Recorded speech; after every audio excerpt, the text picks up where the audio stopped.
Hi, it's Jamie, Progressive's Employee of the Month, 2 months in a row. Leave a message at the...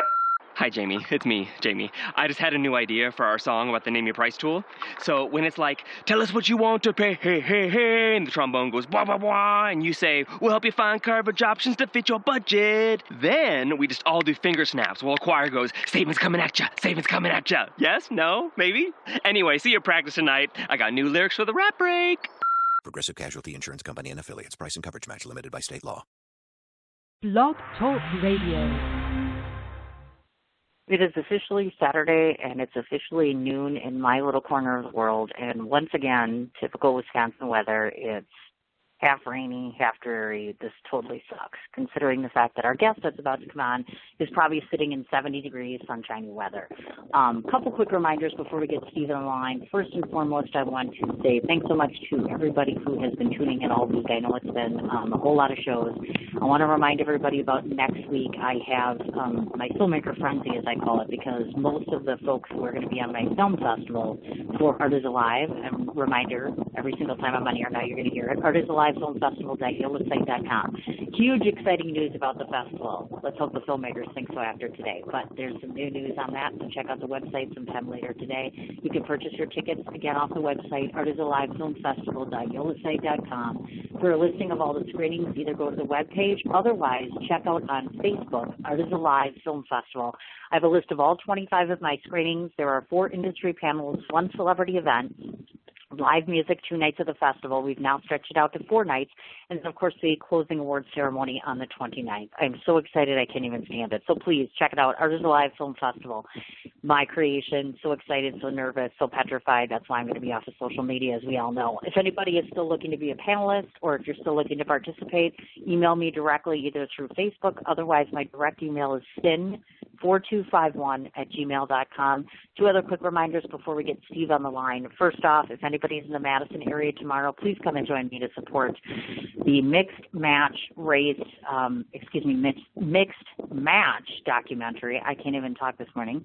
It's going to be held tomorrow as part of the Madison Asian American Celebration of Film. It's going to be at the Union Marquee in Madison, and I will go ahead and post it one more time today, the actual Facebook event page. It's a free screening. So it starts at 7 o'clock, and then it's about 90 minutes long, and then there will be a Q&A session with Jeff Shebitz-Stearns, who has been on my program, and I'm so delighted to meet him in person. So please, please, please come out and support independent film, and it's a free screening. So tomorrow, 7 o'clock, if you're in the Milwaukee area, please go support a Labor of Love fundraiser going on at Inspiration Studios, 1500 South 73rd Street in West Dallas. This is to benefit Village Playhouse. If you want to check that out, that's a community theater program been going on over 40 years in our community, villageplayhouse.org. Please check that out. It's from 5 to 10 tomorrow. You can get tickets either at the door or online through the website for Village Playhouse, which again is villageplayhouse.org. Ticket prices are $25, whether it's at the door or online. And of course, all of that goes back to funding the Village Playhouse and their endeavors, which is theater all year round, which again, if you know me, you know that that's huge. So please, go ahead and check out one, check out the other. If you want to check me out tonight, if I'm not dead after all this festival stuff and this interview, I will be going to Dugout 54. Please, please, please, I can't tell you how important it is to get out there and try to listen to local music. Our very own Liam Ford is playing tonight at 8 o'clock. Some of my dearest friends are going to be there, and you get to look at me. Yeah, because I'm sure you want to do that. Not. But that's where I'll be tonight. So without further ado, let's get Steve on the line because I'm so thrilled and so excited that he's on the show. Steve Valentine? Hi, Cindy. How are you? Hi. I'm nervous. I'm petrified. You scare me. You're so handsome in your pictures, and I'm like, oh, my God, now he's going to be on my show. I'm afraid of you. I am. No, thank really you. scared. It's a lot of smoke and mirrors. Oh, my God, darling, you are fabulous looking. So that's my very first question. We're not going to give your age away because we don't talk about that on my show because I'm a little bit vain about that myself. But what I do want to ask you, because I don't want to call you a typical looking LA person, but you're extraordinary. The hair, the stature, the dress, the whole nine. Is that more PR print or is that actually how you have been your whole life? Because you're just beautiful to look at, literally. And I'm not just saying that. You are so sweet. I appreciate that. But it's true. I've always tried to have a sense of style. You know, I've always liked color. I'll never forget I had a picture made in, I think it was elementary school, and I was wearing a bright purple shirt and posing for the camera. So I think I've always had kind of a promoter, kind of PR instinct in me. And I've always cared about, you're exactly right, the imprint that I put out there. So you're right on. You bet. Definitely, and that's awesome. And one of the coolest things, I was going through some of your pictures, and I have to ask you, the blue glasses, totally fabulous. So I have to know if those are like a staple, because those are so cool looking. They are so PR, so classy. So is that like a staple for you? Like, do you have a vision problem, or is it just I'm really super cool and I wear those? No, I mean, I do have, I'm short-sighted. So I definitely need those when I need to read or when I need to look important. I put those on. When I need to look important. Because, of course, I don't wear them when I'm dancing because that kind of defeats the purpose. It doesn't look good when you're dancing. So I throw them off to the side of the stage. That is so cool. Absolutely. Well, first of all, we're going to start off on the professional side of things, and then we'll bounce around. We'll talk about dance and all these other fabulous things that you've done. One of the things that I think is so crucial to ask you, because you are a top game in your field, is this. We all kind of work in the same field of public relations, and we all have noticed this trend or shift, meaning a huge push for the social media, a huge push for pay-to-play, et cetera, et cetera. So some of our listeners that are in the same field or trying to get into this field, can you please share some of your knowledge and wisdom, meaning how the industry has changed, and do you feel that we're going in more of a positive direction, or do you kind of feel like we're getting more polarized as we go along here? Well, I'm a little bit of an old school guy, but I always try to keep up to date on trends. In fact, I'm working on a social media project right now for downtown Los Angeles. But I think the most important thing in my business is to have, in PR and marketing, is to have enthusiasm and passion for what you do. And I think that's number one. And then I think surround yourself with a team that can help you implement strategies that are on trend and also complement that with traditional marketing. You know, I still think glossy magazines are important. I think people want to leaf through a beautiful, Elle Decor magazine or a Angelino or the Hamptons magazine. People still want to have that tactile kind of approach or touch with their media. But then at the same time, I mean, we simultaneously have to be it's an overstimulated world, and we have to keep up with all the Instagram and the Twitter and the Facebook. It's very important. So I try to distill down my messages of traditional media into the short, sound bites our attention deficit disorder requires these days. That was so well put, actually. I know that someone in PR was saying this to me the other day, and I'm noticing a trend of this too, actually. One of the things that your firm provides, and I get the sense of this often in reading some of the things that you've done in the past, is that you are very hands-on and very interpersonal with all of your clients. And I think nowadays, once again, with the trend with social media, we kind of get detached from our clients or detached from some of the projects and what they are and who they are. So talk a bit about how important it is to have that growing personal relationship with any PR client that you have. Yes, that's extremely important, Cindy. I've always tried to let my clients know that I'm part of their family. I'm actually an extension of their marketing, PR, promotional arm, whether it's a hotel, a fashion designer, a shopping center, an actress, an actor, an author. I've done it all. I'm not a niche marketer. But you've got to be on their team. You've got to let them know that, you're an extension of their brand. It's not about Valentine Group PR. It's about the extension and the communicator for their brand. And over-communicate. I have found that my clients, I think, especially going back to your point about, social media and how we have to be so reactive constantly, I think that makes it even more important that you're over-communicating with the client and letting them know what's going on and how you can help them. You bet. Now, of course, your group has been around. And I think on the other side, not to interrupt you, but on the other side of the coin. No, go ahead. The other side, and probably the more important side than even the client, is going back to the media aspect. I mean, the media are the currency of what any good PR person does in their business, regardless of what category of marketing you're doing. If you don't have good media contacts, if you don't service those media and make yourself available to them, then you don't have any clients. So I really feel the media and your relationships with media are foremost, that you can then bring that kind of currency to the table with any client. It's very, very important to take care of the media and to take care of the people that get the message out. Oh, that's such a good answer. I really like that one. Yay! Since I am currently interviewing him and all, et cetera, et cetera. No, that's a huge point, actually, and I see that happen a lot. And I've also noticed, too, it's become more difficult. That's the other point I wanted to ask you about. To those that are listening in who work in this field, we talk a lot about pitching, whether it's to media, any form of media, print, radio, et cetera. Some of the fundamentals, maybe if you could give 2 or 3 of the top things that you make a point to put in a pitch. You're going to love my ideas on this. Here we go. Go for it, Steve. Tell me. My big deal is I call it a reverse pitch. The hallmark of why I think I've been successful in ingratiating the media to want to work with me, to want to, hey, what's going on with Steve Valentine and his client? I really would like to touch base with him. Is many times I will do a reverse pitch where I will call the media and I won't pitch a client.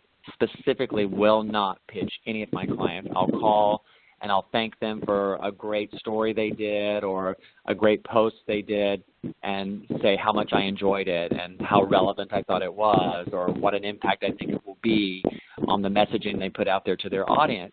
So I don't pitch anything many times. And it's not like I'm calling to chit-chat and be friendly because media don't have time for that these days. You know, the media, whether it's broadcast or print or online or social, there's not time to chit-chat, how are you? I'm not talking about that, but I'm talking about having a conversation with them to let them know that what they're doing is important and that I support them. Then I go back, a couple of days later or a week later or a couple of phone calls later and say, oh, by the way, I forgot to mention, I thought this might be appropriate for you. And that's what I call my reverse pitch. I like that. Of course you were right. Of course I like that. Who doesn't like that strategy? That's so cool. And it's so smart, actually. It really is. And sadly, you're right in terms of a lot of us just don't have that personal time. And it is a shame, unfortunately, because we have such a fast-paced world and so many different things and so many pitches and so much to address. So I totally get what you're talking about. And I think the young kids, Cindy, that are coming up, I think the young kids that are coming up in our industry may, have a challenge of thinking they can call in and say, oh, hi, how you doing? What's going on? What are you working on? That just doesn't work if you're seasoned and you know how busy these people are. I think you want the media to be able to know that, Steve Valentine or whoever you're talking to, I like him because he's not pushy. He's not super aggressive. I'll never forget one time when I was at the Blaze Company. I was a vice president at an agency in Venice. Marcy Blaze, who's a brilliant, brilliant mind in the business for years, she said that you don't want the media to think of you as a hammer, of like constantly calling and saying, well, what are you doing for my client? Did you get that press release? Those are the no-nos. What are you going to do? Are you going to write something on my client? I think a lot of the younger kids think just because they send out a press release and put content out there that it's going to be picked up and usable. It's not. You've got to develop a relationship and understand who you're talking to. Correct. I agree with you 150% there. And I think that that's integral because the first impression is never something that you can falter on. And I still believe that. I'm old school, too. It's like when you walk in the gate the first 5 minutes, there you go. I mean, you've already either proven your point or you haven't, and there you go, obviously. Now, you formulated your group in 2000, obviously, to present day. So I want to ask you this question. Obviously, when you first started out, I like to be real on the show, meaning I'd love to be able to say that Steve Valentine has been perfect from day one, ever since the day he founded his PR group, ever since he started in PR. But I'm here to tell you, folks, that's probably not true. So on the flip side of the fence, let's talk about when you first started out and were you petrified and what were some of the things that kept you going? Again, we're big on empowering people on the show, and I want to be realistic and let them know if they're headed for a career in this, it's not so pleasant sometimes, and it is high pressure, and you may fail, and you may not, do you know what I mean? Talk about some of the realities of your career, even when in those first days when you're first starting out back in 2000. Yeah, I think the first thing to understand is that I think a lot of people think PR people just plan parties and throw parties. And that's not the case. I mean, basically, you know, we're hacks, we're wordsmiths, we're salesmen, and it just happens that the field we're in is a very kind of high level of sales. But I think that's the first misnomer, is that, you know, it's not about just throwing a party. And when you do an event, it's a lot of hard work. There's a lot of like working pieces.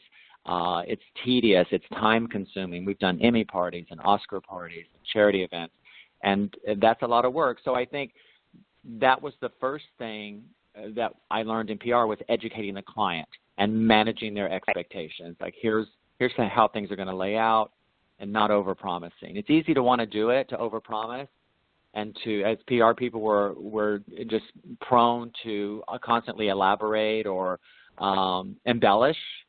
But I think working with the client, what I learned is to over-communicate and to manage the expectations. You know, that's number one. You bet. And I think, Absolutely. you know, I think there's going to be, every time you deal with a client, there's going to be different levels of their being savvy about marketing communications and about media. And I think, you know, when you've done PR for as long as we have, a lot of us, you are an expert and you're regarded as an expert, but you have to be careful not to be arrogant. I'll never forget one time I was sitting in a meeting with a new restaurant and the owners, and they had this great chef, and they were talking about how great he was and this, that, and the other. You know, and I'd handled restaurants all my life. And I made the mistake of saying, I mean, they kept talking about the chef, and we want this, and we want that, and we want bon appetit, and we want blah, blah, blah, blah, food and wine. And I said, well, your chef is no Wolfgang Puck. So that was one big mistake I made. You know, you have to be careful with the client, because sometimes they're not savvy and they don't understand that just because they've opened a new restaurant and have a chef that they're going to get in food and wine or bon appetit. But I'll never forget that mistake that I made. That was not a good communication with the client. Gotcha. That. And of course, when you first started out your PR business versus now looking back, et cetera, have you managed to accomplish a good number of the goals that you had when you first started? Because I think when we all get into business, we're all like, oh yeah, I know we're going to do this, this is how many clients I want, et cetera. Have you come to kind of achieve all the things that you'd like, or do you find that you're just continuing to grow at a nice slow pace and eventually you'll get to where you're at? Because you've accomplished so much already. I just can't even imagine there's anything else on that list. I have accomplished a lot. I mean, you know, I started off as an assistant to a guy that owned his own PR agency, and then I ended up, you know, becoming a senior executive with him. I would advance on to becoming a vice president with another agency, and then I opened my own company. So in the respect of growth, I think I've seen the gamut of starting from square one and then excelling to president of my own company. I think the other thing is great about the business is I've touched a lot of industries. I've never wanted to be a niche market, never wanted just to handle beauty. I've never wanted just to handle retail. I am stimulated by a diverse roster, a diverse and rich roster. So I like having fashion. I like having an actress. I like having a fitness product, you know, and I've done stuff for Reebok. I've done stuff for Westfield shopping centers. I launched Eva Mendes, the actress. She was my secretary. So I like to touch a lot of industries. And so the success of my company and my PR business has been that I've worked in a lot of industries, and I've worked with a lot of high-profile big clients, luxury clients, big brands, and at the same time have helped other clients that I believed in to get their messages out there and to have them have increased exposure. I mean, I've worked with Zandra Rhodes, who's a very famous fashion designer, and got her in the New York Times in a retrospective of her whole career. But at the same time, I've worked with unknown, you know, California fashion designer startups. So I enjoy the whole, you know, gamut, the polarization of doing both. You betcha. Well, and the other thing that's challenging about that is because you're not specified to one particular market, that means you can kind of jump around here and there. And it's fun to be able to jump around. I think different industries require different needs and different nurturing, if you will, because obviously we all nurture our clients and we nurture, you know, all those things. And so I think that that's important. I want to talk about this because I know you were educated at the University of Mississippi, so you have your BA in Business Administration.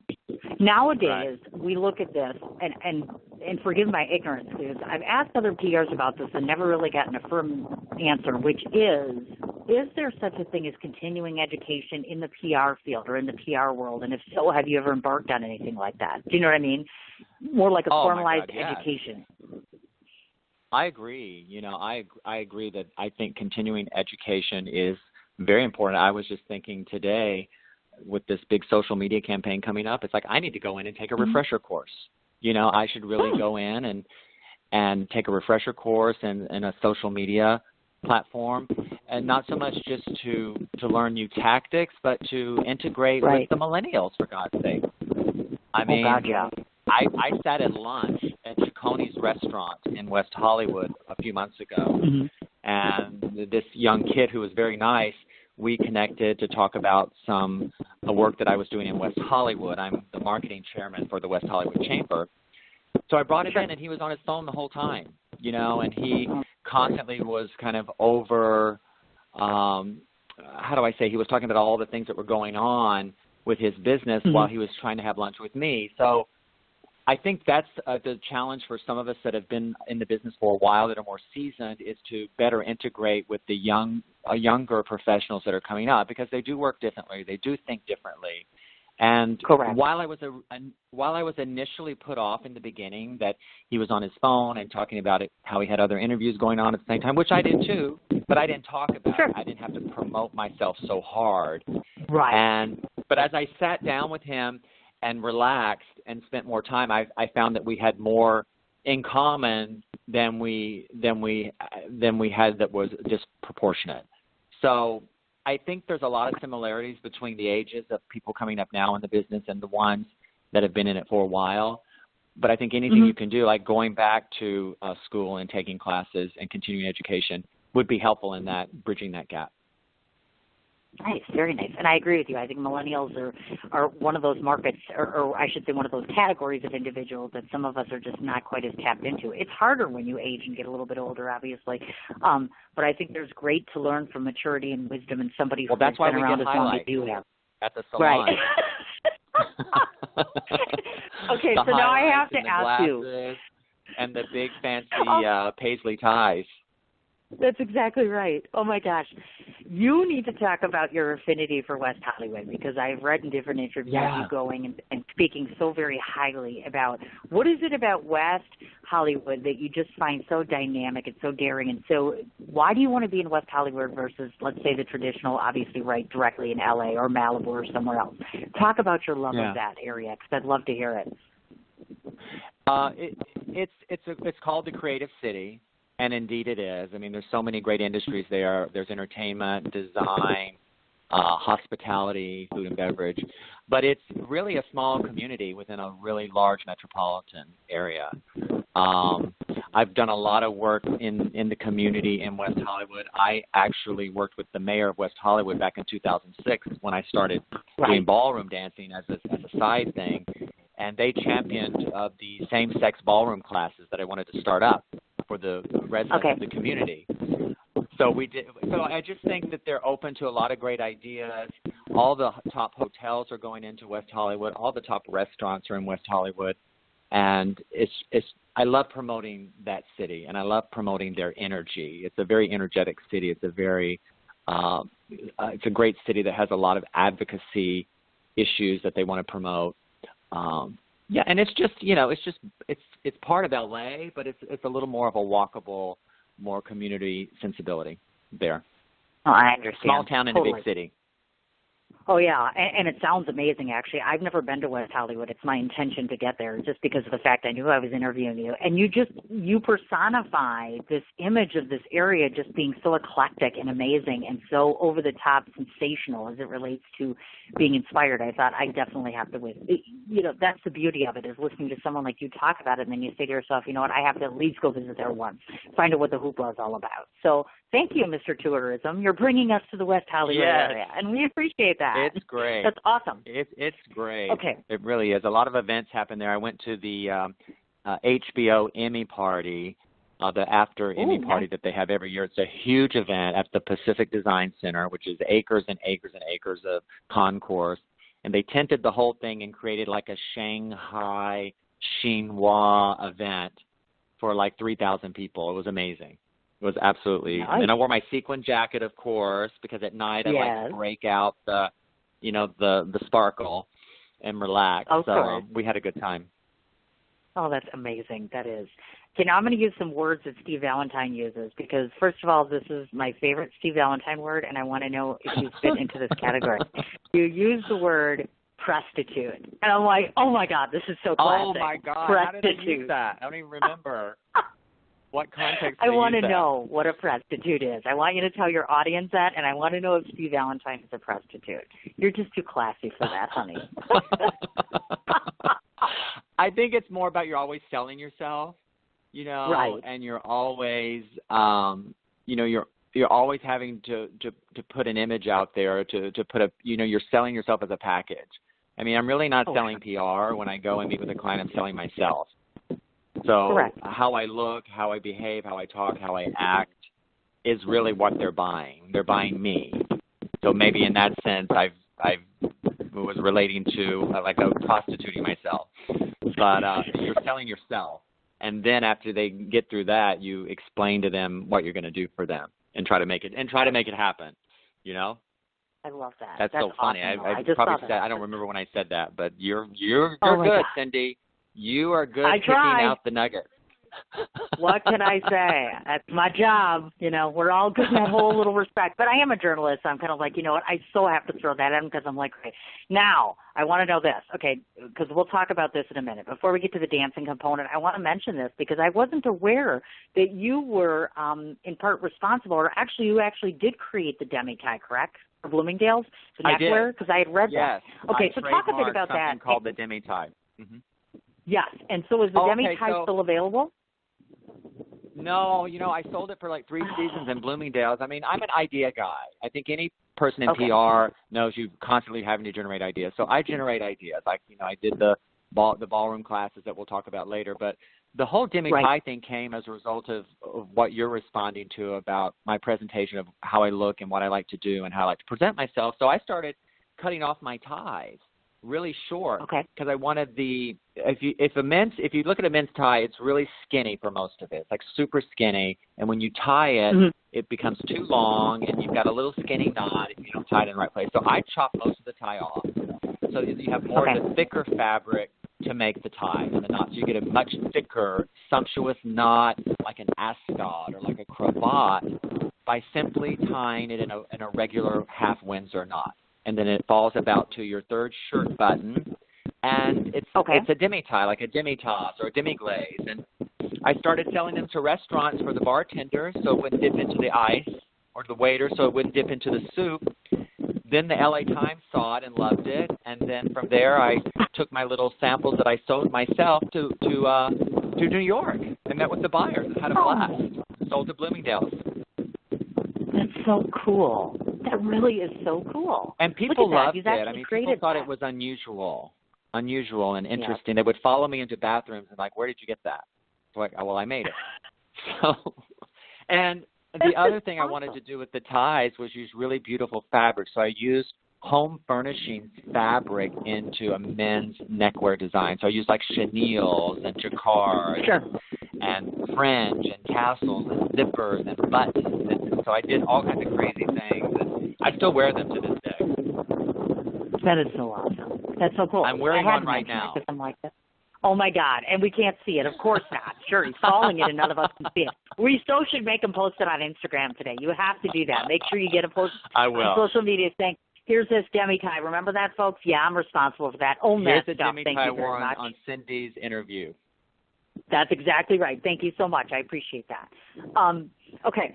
So, of course, every time I post up that I'm going to interview someone attractive, of course, they all swarm and they look at your photo. And I'm going to probably destroy everyone's hopes and dreams because, of course, I'm going to ask that magic question because we are about the love factor on the show.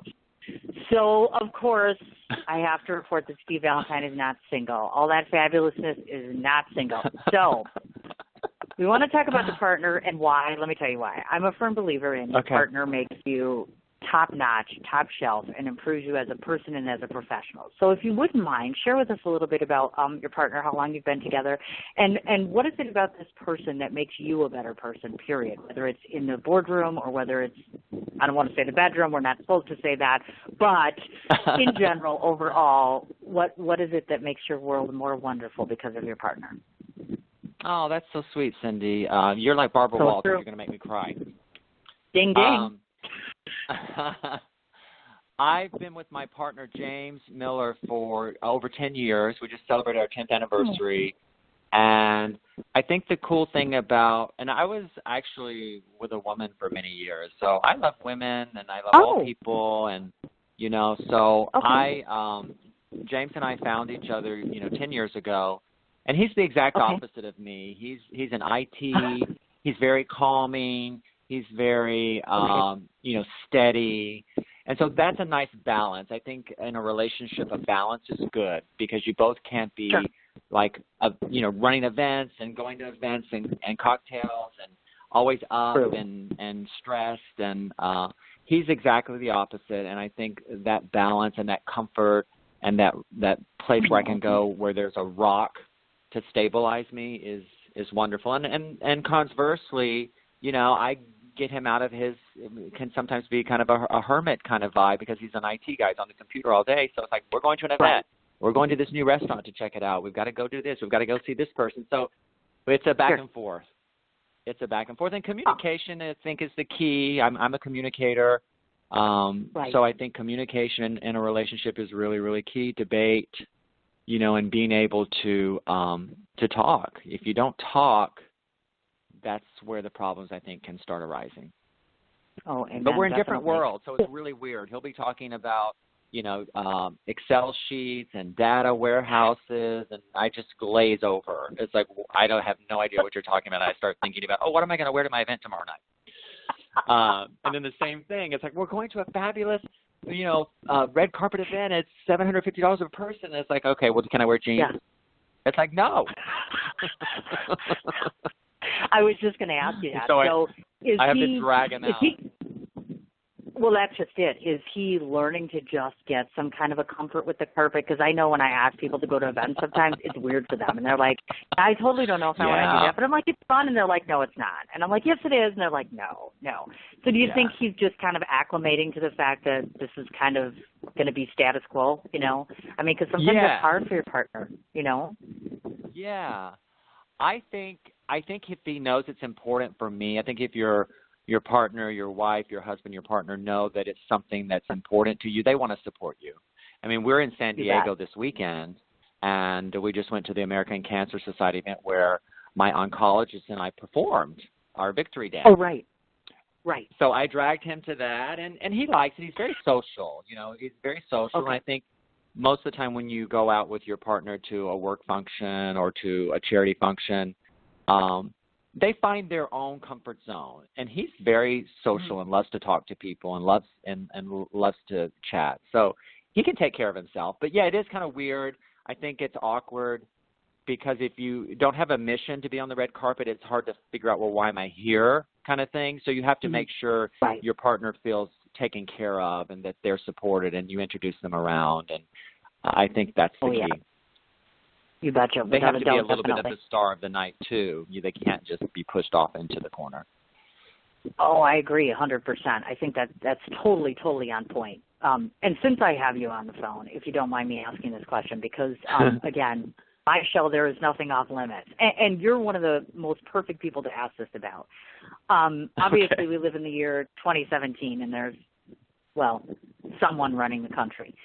And I want to ask you this question because you live in California. I'm in Wisconsin. I spend a lot of time in New York. So I already get the New York vibe, and how they feel. What I want to talk to you about is very pressing. And the reason I'm doing this is I'm building this up to do a film on this, actually, about, obviously, of course, in the gay community, we have an individual who's nominating individuals who want to take the rights away of people like yourself.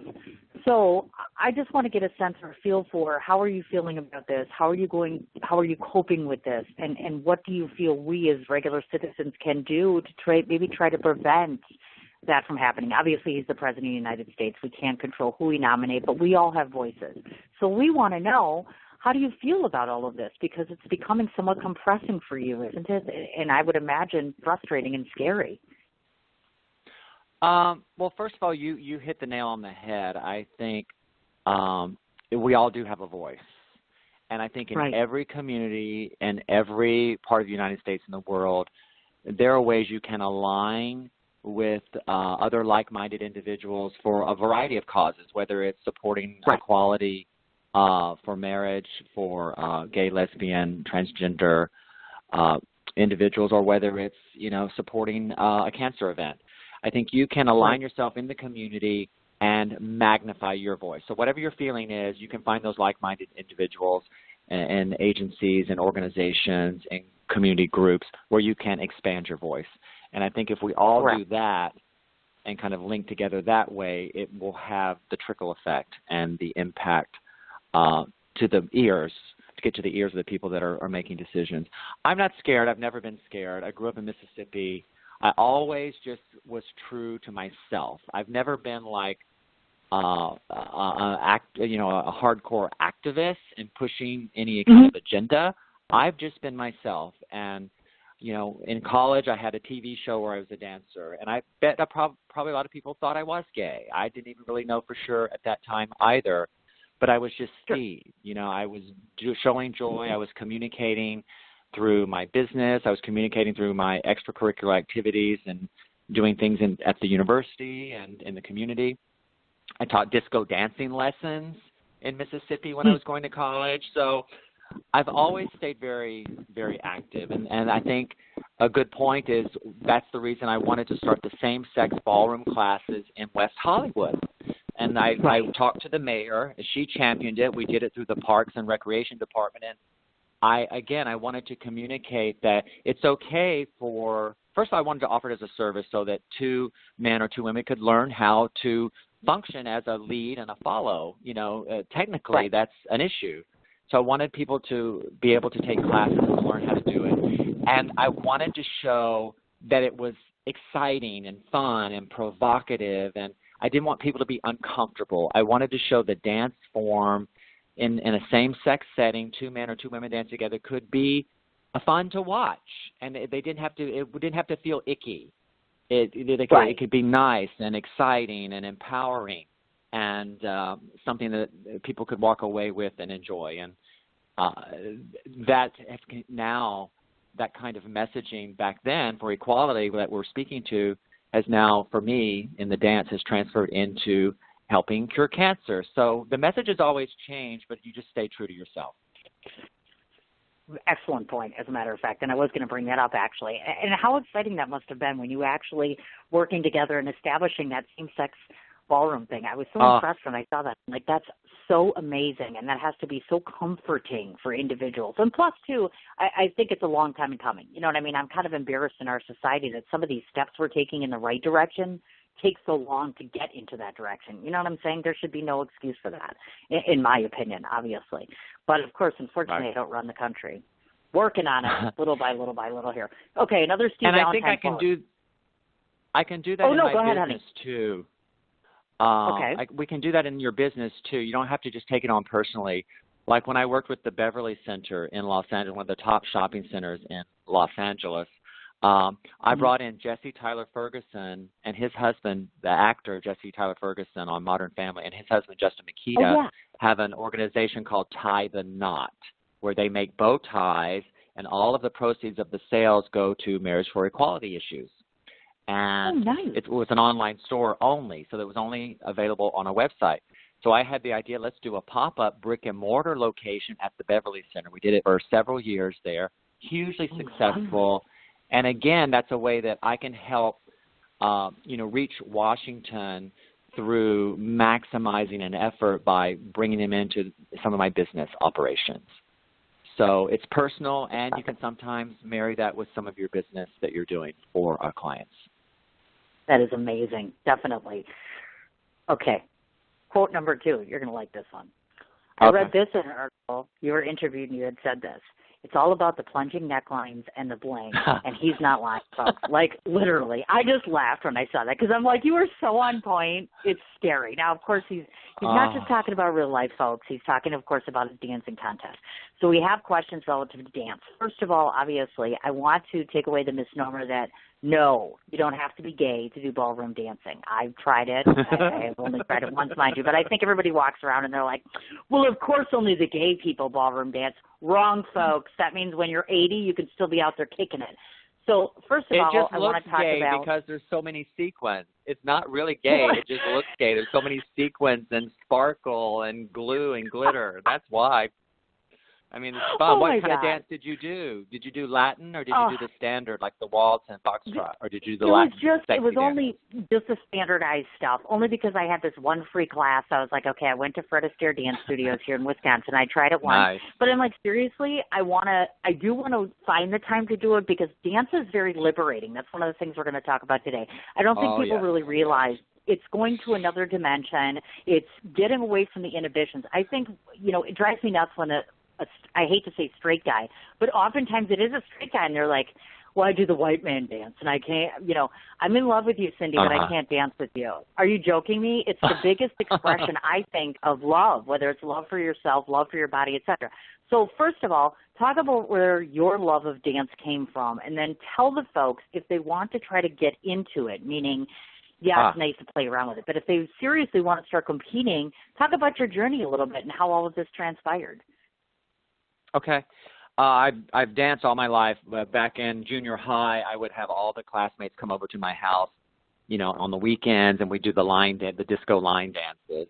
And then I started with my sister becoming my dance partner, and we would do little, we would try to learn how to do it by watching, some of the TV shows, Dance Fever and some of that stuff. Then when I was in college, I met a beautiful girl, Cindy, a half Japanese girl, gorgeous. She used to take my disco dance classes, and we became friends, and eventually we became, a boyfriend-girlfriend couple during college. And she was my dance partner, and she was amazing. We won all kinds of contests, and that's how I kind of started competing in college.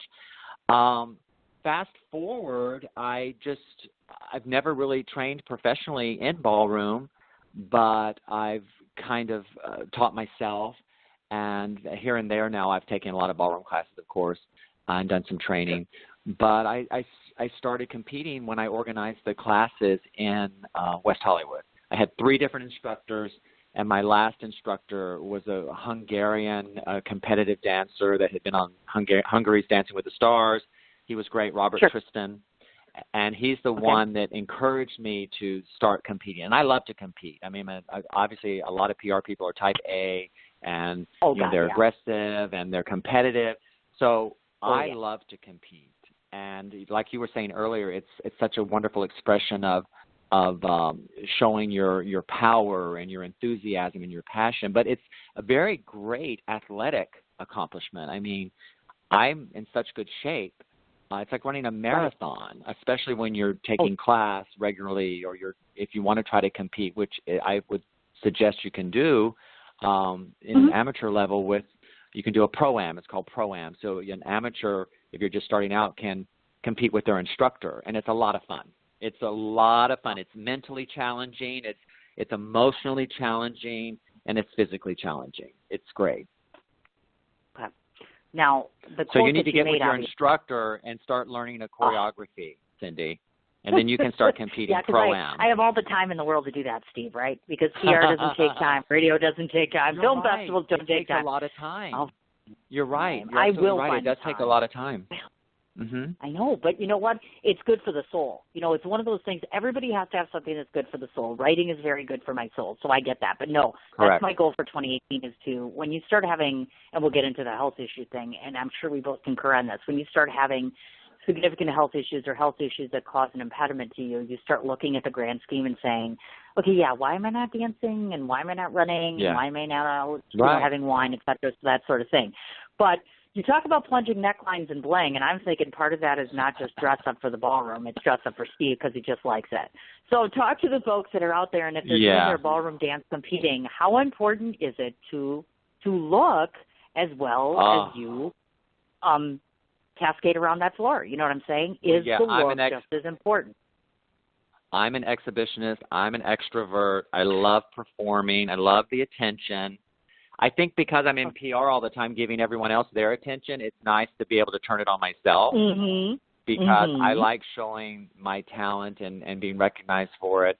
You know, our job as PR people is to make other people look good. So it is fun to turn it on me to look good. When I was prepping for the competition, and you're so right about the quote, that was from the LA Times article before we were going to Cologne. And the LA Times also did a beautiful video. You can get it on YouTube, actually. It's gorgeous. They shot it at Smashbox here in LA. I think if you type in, like, Steve Valentine, gay ballroom dancing, it'll pop up. But, yeah, you want to – I made sure that my body was in great shape because I didn't want to look effeminate either since I was dancing with a man. I was following for the first time, too. I was taking traditionally the female role. So I made sure that I looked buff, that I had big guns, you know, big biceps, big chest, you know, so I could fill out that deep plunging neckline. You know, the hair and the glitter, you know, and my partner back then, Robert Tristan, used to say, you know when you're headed to a competition with the smell of a spray tan, because everyone spray tans in the dance competition. So when you smell that spray tan, you know you're off and running. But yeah, you want to. It's an intimidation tactic too. You know, you're having the right costume and having the right look and having that confidence and that kind of whatever your flair is and exposing that is intimidation in the ballroom. You know, because you want to intimidate the other team. So feathers, whatever it takes. Feathers, rhinestones, deep plunging necklines. You know, you got to put it all in there. And that's why Cindy said at the start, no, you don't have to be gay, because I know what you all are thinking right now. Did he just say feathers? Yes, he did. And plunging necklines. And, of course, who doesn't love bling? We all love bling, obviously. And it's working for him because he is a gold medal-winning ballroom dancer. And obviously you started to say earlier, and this is probably the part where I'm going to cry, you started earlier to let everybody know that you recently were performing with your dance partner, who also happens to be your oncologist, which would signify that at one point in your life, George is wonderful in terms of health as you are right now. So I think it's hugely important to speak about this, first of all, about what happened to you health-wise in terms of your diagnosis, and then talk a bit about, this is very important, that I oftentimes talk to folks. I have a friend right now going through this.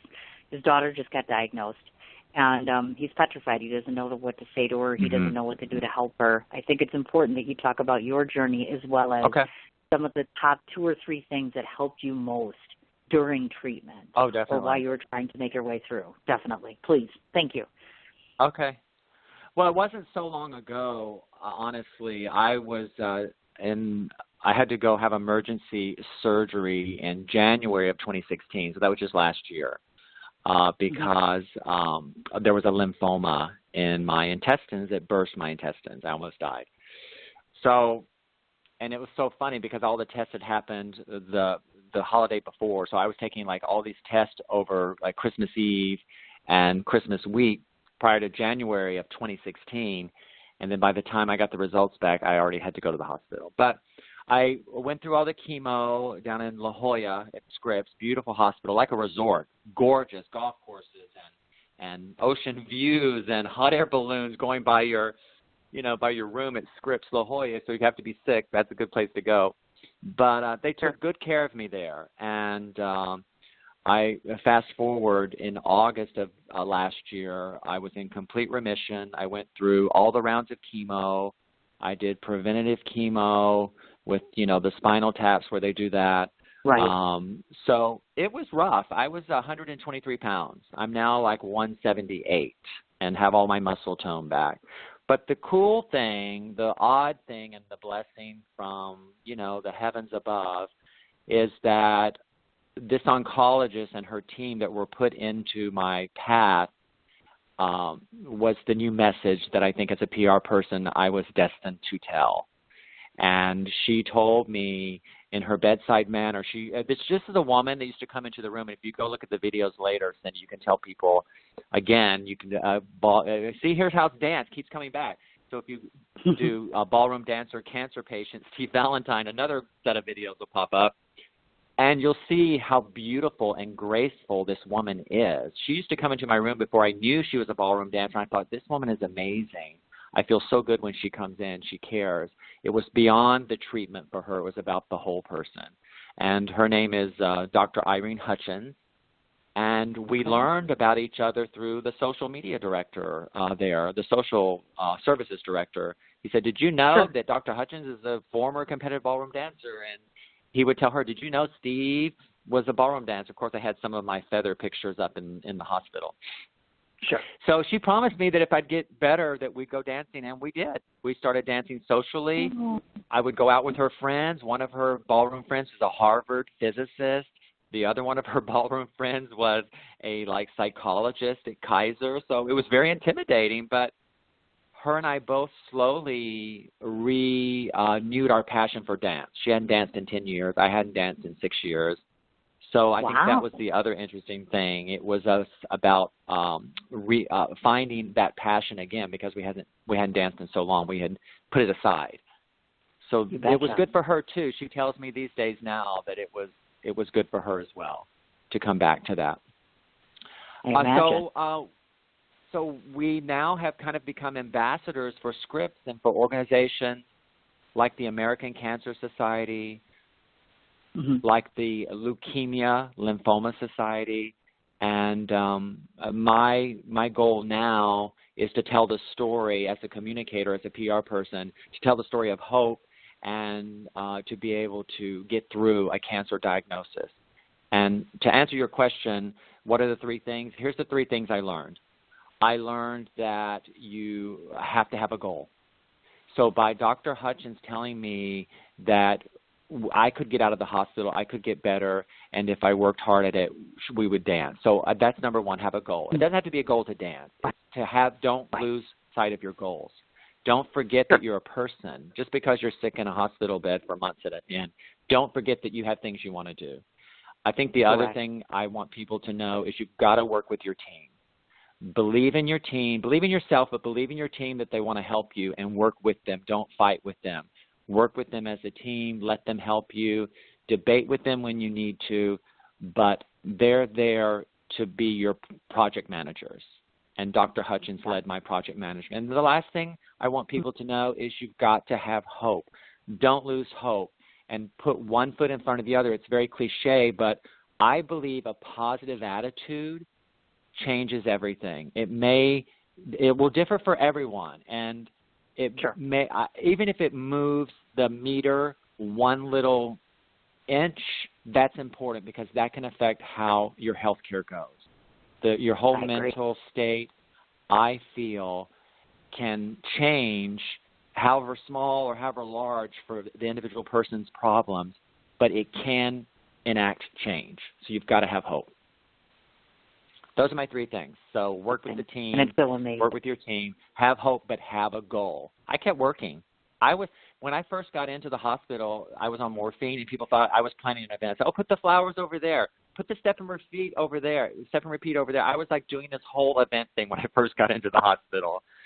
People tell me now, because I was out of it. But I was still doing my job. I was still working as a PR person. Sure. Oh, my gosh. Well, and the conversation that we had the other day was this. Obviously, as being a patient, I imagine that some people with, again, not having the same skills or tools because we're not going through that, is it more or less effective for us? We tend to be empathetic. I'm so sorry. What can we do for you? And kind of coddling, if you will. Is that maybe the right approach, or maybe an approach we should probably veer away from in terms of dealing with patients, et cetera? Because I'm not quite sure which is more effective. Which helps you more? Because I imagine it must be tough. I mean, I know myself, that's the first inclination. I'm so sorry. What can I do for you? What can I do to make this better? Obviously, I can't cure cancer. We all can't cure cancer, clearly. But obviously, we don't want to make it what? That's worse. interesting, So I guess, Cindy. That's hard. And I think that we have to go beyond what can I do. I think every person that has someone that's sick or in the hospital or knows someone, I think don't put the burden on the patient about what can I do. It's too overwhelming. There's so much stuff overwhelming. It's just do what you do best for that person. Make a stance, do what you do and provide that part of you that you want to contribute to the situation. Don't ask the questions, just do. Just do. Now that you're on the other end of this, of course, now in terms of aftercare, et cetera, now will you continue to be monitored as carefully, meaning every 3 months or something, or what happens at this point then? Well, the interesting thing and the lucky thing for me, which is very rare, is I have a relationship with my oncologist now. I see her socially. Okay. I mean, we're friends. Gotcha. Isn't that crazy? Gotcha. That never well, happens, not really. right? Not if you. Oh no. You get out of the hospital, and hopefully you never see your oncologist ever again. Right? Well, right. Right. I get you. From that point. But no, yes. to answer your question, there's blood work every 3 or 4 months just to check how the blood is doing, and if there's any complications. I mean, I probably would see Dr. Hutchins maybe once every 6 months, I suppose.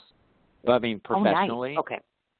Okay, got it. So very little follow-up for me. Everyone's case is different, but for me, I'm in good shape, and I think I'm in good shape because this is the message of hope and inspiration that I want to really take widespread. We were on Inside Edition, which is a great piece. It's a really, really good piece that Inside Edition did in August. And I hope that we make it to the Ellen Show. They've expressed some interest, and that's going to the Ellen Show. I have a good relationship as a PR guy, obviously, with the show The Doctors. I think Dr. Hutchins would be amazing to go on the Doctors TV show, and then we do our little dance, but she talks about how her patient care is not just about treatment, it's about who that person is. So, I think we'll continue in 2018 doing a lot of work and having more impact, I hope, a bigger impact. And to those and of course, listening there'll be a splash of bling. There'll be a splash of bling and all that.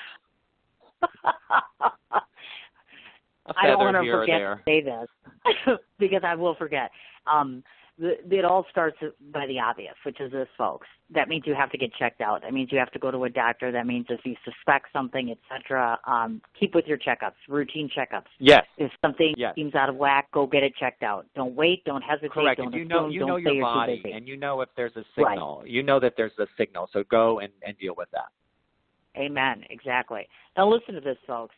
Not only has he been listed as LA Weekly's 50 most interesting people, hell, I can't even get to be number one interesting to anyone. Second of all, he has been the recipient for the PRism Award, which is basically the Oscar for PR, on top of which he has contributed in the past to the E! News Network, USA Today, and Fox TV.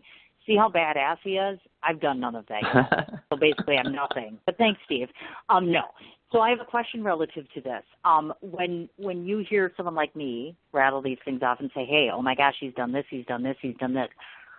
Honestly, in all honesty, if we cut right to the chase, what do you feel your number one reason is, or what's the number one reason in your own mind why it is that you feel that you were showered with such accolades, meaning the PRism Award?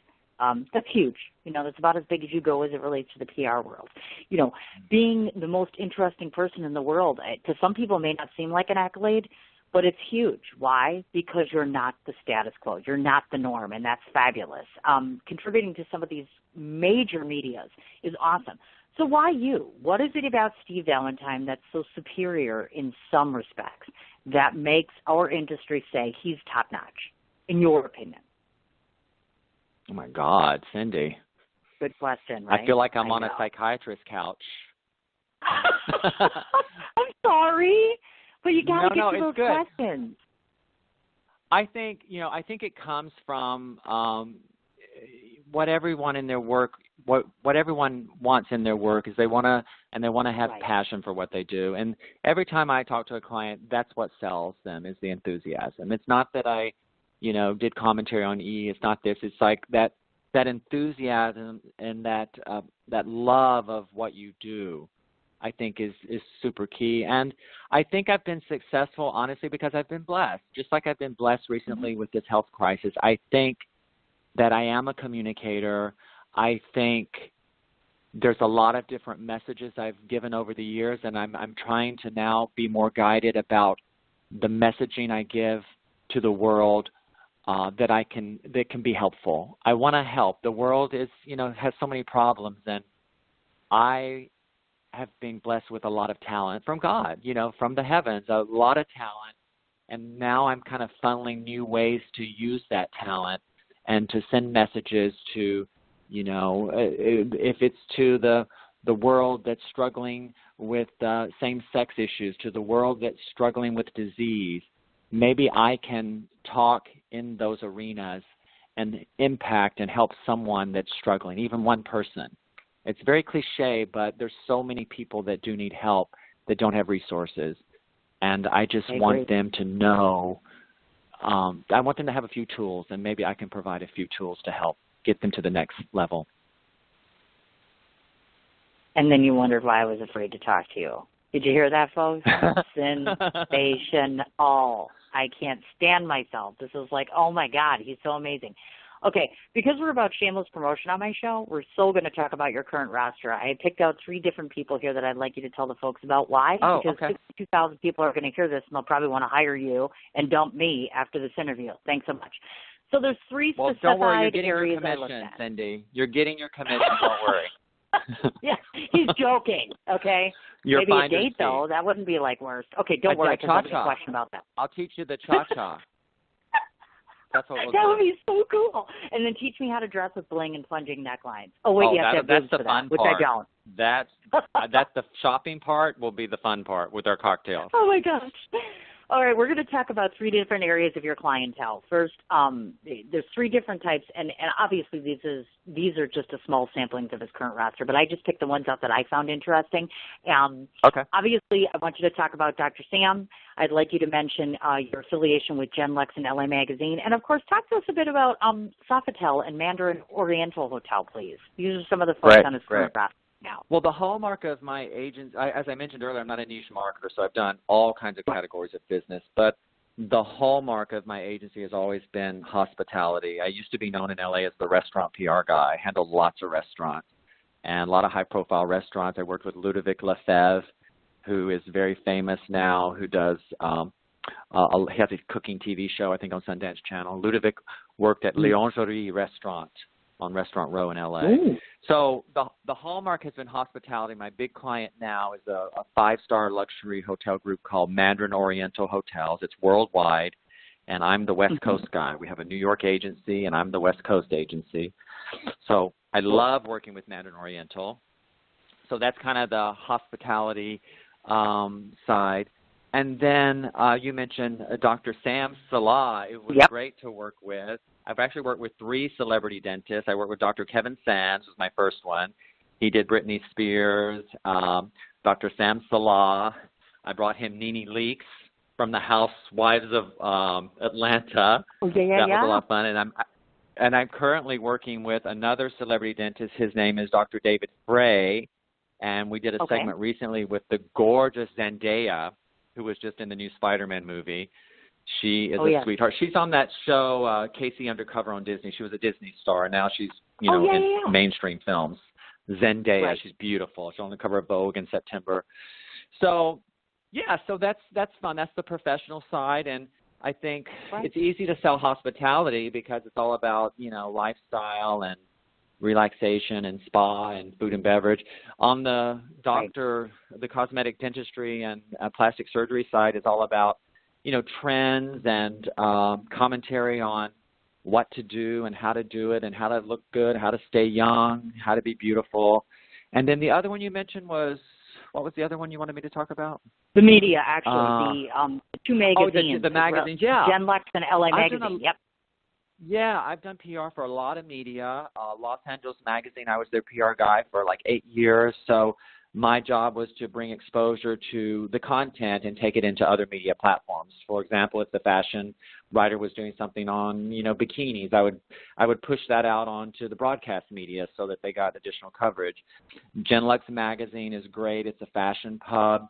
I've worked with Tribune Broadcasting, the local LA channel. I've worked with the Weather Channel. So I've done a lot of media too. It's fun, and some production and entertainment as well. And you're going to have one of my entertainment clients on soon, Elizabeth Rome, who was well known for Law and Order. And now she's doing a lot of stuff on Netflix, and she's in a new. She's been in Puerto Rico for Crackle TV, and they had to shut down production twice. Right. So, and she's an ambassador for Red Cross, so she's been actually helping. She goes back down later this month, and she's helping the Red Cross provide donations to the crew and to some of the family of the crew. Oh, my God. Yeah. She's breathtaking. Oh, my God, that woman is gorgeous. She's great. Good God. She's, oh, my God. Another one she's I'm actually going to the cancer benefit in LA tonight. I went to the American Cancer Society event in San Diego last night, and she's going to the one up in LA tonight. So Elizabeth Rome, nice. guys, Cindy's going to be chatting, so make sure you guys tune in for that. I am. As a matter of fact, she's my last interview before I go off the air for like 2 weeks. My film festival's at the end of the So she's like literally my very last interview, and then I come back on Halloween, and then I'm doing one of the girls from, are you watching the Bravo Real Estate Wars show? One of the girls from the show is coming on Halloween. Oh, wonderful. So I'm excited. I'm a little nervous. They're a little vicious on that show. I mean, they're like jugular. Like literally, I mean, I'm like, oh my God, these people are going to kill one another. It's worse than PR, I think, in some regards. Like literally, I think us as PR people pretty much are nice to each other for the most part. But these people, they're like ruthless, and they're like, I can't believe he just walked in this room, and he's dead. And I'm like, oh my God. So I'm a little nervous about having them. She will love you. Thank you. And I have a Real Housewife coming on, and I know you're a Real Housewife fan, so I have a question for you. I've worked with Lisa Vanderpump a lot. I've done a lot of work with Lisa Vanderpump. I've never done Lisa. I'm having one of the New Jersey girls on, and I'm not going to say which one yet. I'm going to make you wait because you're my Facebook friend. You'll see it on there. But this is what I will ask you. Do this for Why me. do you not have in the interview? Make sure she has a white tablecloth set with a whole bunch of china on it, and make her pull the tablecloth or turn the table over, so she can hear all the crashing. That's wild. Oh my God! I would love to hear all that background noise during her interview. I just turned a table over. I do it all the time. Let's see you. It'd be so funny. I want to know, how is it that you live in California and you, Steve Valentine, do not have your own reality show? I'm not joking about this. Seriously, have you given this any thought? No, Seriously. I've done a little bit. I pitched a client to Extra years ago. Yeah, she was the Baroness of Bel Air. She was beautiful. She was the widow of this guy that brought the Audi company to the U.S. She was African American. She was young, gorgeous. So they liked the segment we did on Extra so much, they made it a little web series. So I was like the second banana. I was her like PR guy. So it was her and I and a few other people. So I did that. And then I've co-hosted a radio show, a lifestyle show for a couple of years. But yeah, when I was doing the dancing, I was approached to possibly do some kind of TV shows. It just never came to fruition. But I'm still working on stuff. Maybe one day. I would love to do that. It would be fun. Yeah, I was just going to say that. And then, of course, I was going to mention the radio show thing because you used to do radio like I do radio. So my question is, I almost think like it might not be a bad idea. I don't know if you thought about this, but maybe doing a segment like with Dr. H on the radio or even going back to radio. You have a great voice for it, and God knows you're interesting enough. That's why I'm wondering why you're not doing radio now. Is that a bad question? Because I could totally see it. I love doing the radio show, and in fact, we may be getting that show going again. But that was with Susan Irby, Bikini Lifestyles, and that actually turned out to be a PBS show for I think it was 6 episodes. But we had a blast, and I do love radio. I love it a lot. So I think something else will be coming up. We'll see. Yay! We like this, definitely. Now, my last question before we do the business stuff, because, of course, it used to be for the first 2 years of my show, I used to ask every guest, I wanted to interview somebody. He was a celebrity actor. And not only have I now interviewed him, but I'm going to meet him in person. So now I don't have to ask people for a cell phone number anymore. But there's a new person I want to interview. And if anybody would have her cell phone number, I know it's Steve Valentine. So I know you're not going to let me down. I know you're going to say, yes, Cindy, I have this celebrity's phone number, and I'm going to give it to you. So I'll ask the question. And I know you're just going to say, okay, so one of the top 5 interviews of all time in my life, besides, of course, interviewing Steve Valentine, is I want to interview Cher. So I know you're going to say, well, I know her director. I know Cher. I know her director. Well, this goes back to dance. Her director that directed her Vegas shows is Doriana Sanchez. Doriana Sanchez is the woman that created the dance, The Hustle. Not the line dance, The Hustle, but she basically created the partner dance of the hustle that you'll see in some of my videos. We do a little bit of hustle in the doctor-patient showcase. So Doriana Sanchez, I might be able to get to Doriana to get to share for you. Oh, my God. She's just like, isn't she just so, and again, she's not just for gay people, because I've heard that before, too, like, oh, all the gays like her. No, everyone likes her. Just a clarification, I don't think anyone doesn't love her. I mean, am I wrong here? I mean, Cher's like, I don't even have words. I don't even know if I could interview her because I'd probably pass out and die. But I'm like, she's like, oh, my God. Oh, my God. Okay. And now I almost forgot what I do have a question. She would come to Wisconsin for you. Oh my God, I would give up half my leg for her. Okay, maybe not really, I know. But I mean, seriously, I'm like, right, like just to be in a room with that like icon, I can't even begin to tell you. So the last two things I want to ask you, because yes, of course, this begs to ask two more questions. Have you been watching Will and Grace? That's the first one, because everyone has to watch Will and Grace, by the way. So what do you think? What are your thoughts here? Because I don't know if I'm 100% excited yet, Steve. What are you thinking? I'm like, I don't know. Well, I'm kind of with you. I'm very encouraged. I'm very encouraged by it. I think it's like a family member you haven't seen for a lot of years, or you're only seeing them like every reunion every 10 years. So I think we have to kind of get to know them again. But I think there's some funny stuff happening. The only thing that bugs me a little bit is that it seems like they're kind of in the same place they were 11 years ago. They've not really matured very much, but maybe that's why we like them. So well, we'll see I agree. And I love exactly. And I love the fact that Leo was just on last week. I'm like, oh my God, I could just stare at Harvey Connick forever. I'm like, yay! I don't know if they're going to end up together, but it's a good start. But truth be told, every week I watch, I'm starting to learn. I used to think I was a complete Grace, and now I'm starting to think I'm a complete Karen. I probably shouldn't say that on air because she's a raging alcoholic. I had a very client rich husband that ended up marrying Sean Hayes. Oh my God! Are you serious? Yeah, I represented West Hollywood, a DJ, Scotty K, and I did his PR, and I actually booked him on the Ellen Show as one of their first DJs, and he didn't keep the gig. I won't say why, but he didn't keep the gig, but for a couple of weeks. But at any rate, the next gig I set up for him was some kind of big event. Sean Hayes was there. He met Sean, and they started dating, and now they're married. So he kind of credits me with introducing him to his husband. That is so cool. Oh, my God. So and that's my Will and Grace Jack, connection. Right? Oh, my God. That's so awesome. Just Jack. I just love that. Just Jack. Okay. So the very last question, of course, I saved the best for last because, because you're so good at what you do, I have to ask this question because one of the reasons I got into this industry is because as a little girl, I used to dream about Hollywood, and I used to dream about being on a carpet, and now I'm fortunate enough to do so. But I have to tell you that my heart sinks, year in and year out. I'm starting to sadly figure out that Hollywood isn't as glamorous sometimes as we'd like it to be, and unfortunately some of the stars, which is superb. Well, and that brings me to my question, which is I'm trying to save my hope that good souls still exist in Hollywood. So if there's anything you could say about, well, there's a Harvey Weinstein out there, which begs us to ask the question, is there any, I want to believe that in Hollywood, and you're a perfect example, good souls like yourself are still there, and they're still doing the good thing, and they're still honest and genuine. Does the business, is this, with the advent of this coming out, is a lot more of this going to come out? Is this just something we've kind of learned to realize, okay, casting couch stuff happens, but we're not acknowledging it. Now we have the Harvey Weinstein scandal coming out. Is Hollywood still that honorary place that we hold it to be in our hearts, or are we finding that, sadly, our industry is kind of becoming more of a less glamorous place? I'm not quite sure how to put this.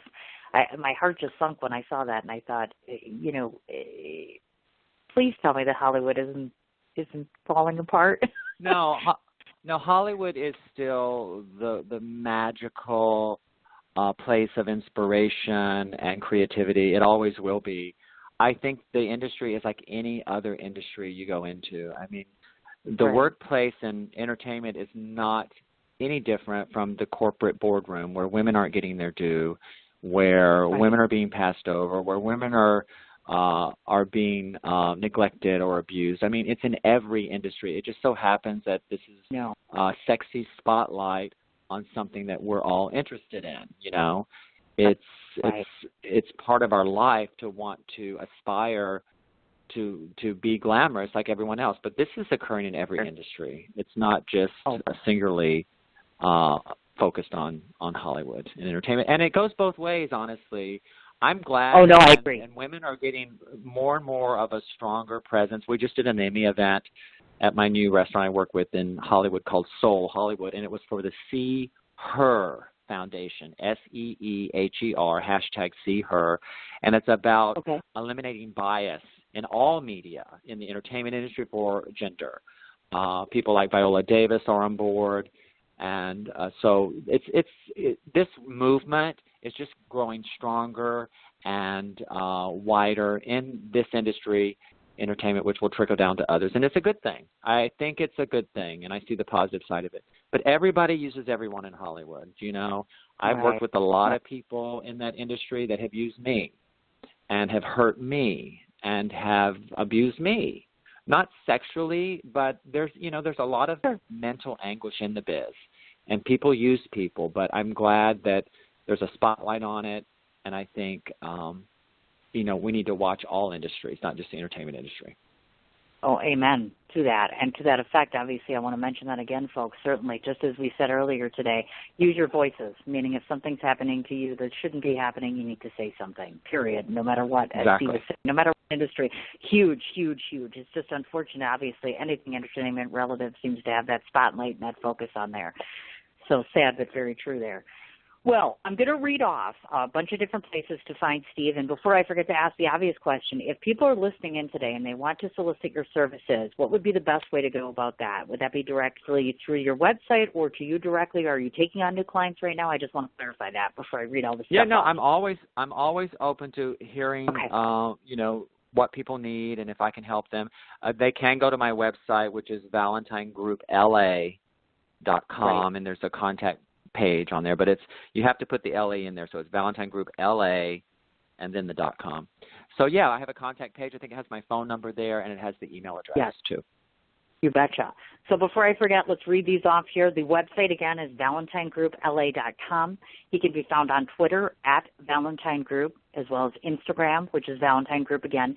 He has a Facebook personal page, and again, his name is Steve Valentine, as well as a professional page, and some of his work can also be found on YouTube. He also has a LinkedIn profile, obviously. And I don't want to forget to mention this as well, clearly. If somebody is in the area and they want to meet you, do you have an upcoming event or someplace that you'll be at, or somebody who wants to just shake your hand, can they do that? Are you accessible?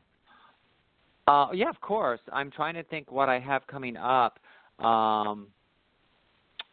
Well, the new place I hang out a lot is the new restaurant that I'm working with in Hollywood called Soul Hollywood, so I can be found there a lot of times. But there's usually updates on my website too, or I'll send things out on Instagram or Facebook of what's going on. Gotcha. But award season is coming up, so probably a little more active as we get into January of 2018. That's exactly right. I forgot about that. I don't know how I could forget about that. Oh, because I'm too damn busy. I forgot. Okay, there are only two more things we have left to do on my show. First of all, if you've never listened to one of my interviews before, there are always surprises on my show. Always, always, always, always surprises on my show. And then the very last thing after that is I get to tell you what I think of you, Steve Valentine. I do that with everyone. Okay. And sometimes they cry, and sometimes they don't know what to say, etc. So these are my surprises to you. First of all, when I come to California next month, because I am putting out a calendar before the end of this year. So I'm doing the festival, my film festival. Then when that gets done, I have to run out to LA and take pictures with people so I can publish my calendar for next year, or I should say December. Yeah, December. Okay. So I will be in California, so I will knock on your door and I will look you up because I have a surprise for you. Beautiful. And I want to try to match you up with a potential client. So that's the business side of things. Let's do it. Second of all, let's do it. Just so that you do know, I will be hitting up Elizabeth about the book that she wrote, because one of the things I do is book review, so I would love to be able to review your client's book. But I'll take that up with her, obviously, when we speak on the air as far as that goes and stuff like that. Third of all, I want you to know that I'm starting my own magazine in 2018, and so one of the things that I would like to spotlight in the very first edition is yourself and your oncologist in written form, because as much as I love writing my radio show, I love writing in person. Why? Because it's more personal, and I get you to be hands-on, et cetera, et cetera. So I think that's a big deal. And in 2018, if I can pull it off, because I have enough wherewithal and we both know enough people, I think that we should put all of our heads together to try to raise funds to find a cure for the very serious situation that you went through. So I do think we should do a cancer benefit sometime next year. I'll have to find time to That'd see be that. Great. We're kicking off the campaign in March. Definitely. That would be huge, because money is really what it comes down to. As much as I hate to say it, clearly all of us can say all of the prayers we want, and obviously I'm so pleased that you're alive and well, but obviously it takes money for treatment. Thank you. That's another big thing. Without a doubt. Thank you, Cindy. I get to now you get to sit and listen to me, because the reason why I tell people what I think of my guests. It is your Barbara Walters moment. And I don't want to forget, once we get done with the interview, just so you know, it's about 2 hours after this. I'll send you both the YouTube link as well as the Blog Talk Radio link, so your fans and followers can hear it anytime. It's an archived episode. So I make sure that I let guests know that, a couple hours from now you'll be able to have that. And you'll probably be my only friend, because I'm sure I'm going to piss off all my filmmakers today, and I'll have no friends, and I'll have to have a lot of wine tonight. But that's okay, because I'll have one friend in LA who loves to wear bling and have a plunging neckline. Exactly. But no, the purpose of doing my Barbara Walters What Do I Think of You moment is it's the only part of my show that's not written. That means this is not scripted. That means it comes from my heart to your heart, which makes it more important. And second of all, I think it's important if somebody wants to spend money on hiring you, they need to know what kind of person you are besides a professional, because anybody can research you. This is just from my heart to yours. So these are my thoughts of Steve Valentine. The very first time I heard his name was not out of his own mouth, actually. We both belong to a very illustrious, wonderful group. Thank you so much, Jennifer DeMarchi, for establishing the PRism group. I met Ruta Fox. And Ruta Fox, out of nowhere, had been posting up something and saying that you had this inspirational story, Steve Valentine. And I thought, all right, what is so sensational about this guy? So I said to Ruta, I said, who is this guy? And then I approached Steve Valentine months and months ago, and then he answered me. And then, well, he kind of fell off the face of the earth, and I never heard back from him again.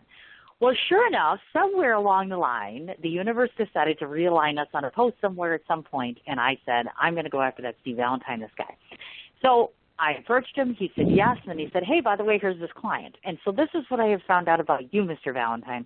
First of all, it is no surprise, absolutely no surprise why your last name is Valentine. And now I know why it makes sense, because your heart is superior to any of your PR talent, more than I can tell you. And why? Because I've spoken to your colleagues, and I've spoken to the people that have worked with you before on a very limited basis. One of the first things that they tell me about you is that every word that comes out of your mouth is 100% sincere and sentimental, that you work twice as hard in that boardroom as well as you do in a bar or a hotel or any other place that you do business.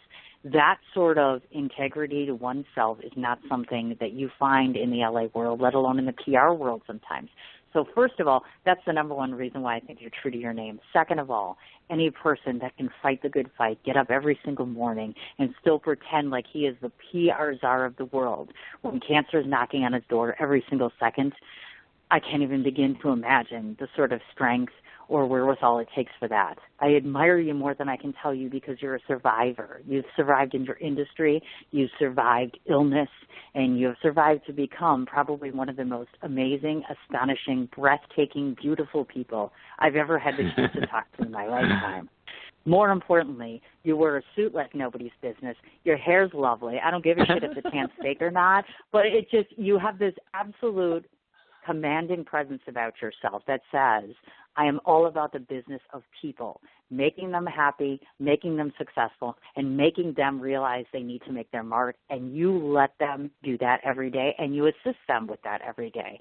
The number one reason why you should hire this guy isn't because he's so good at what he does.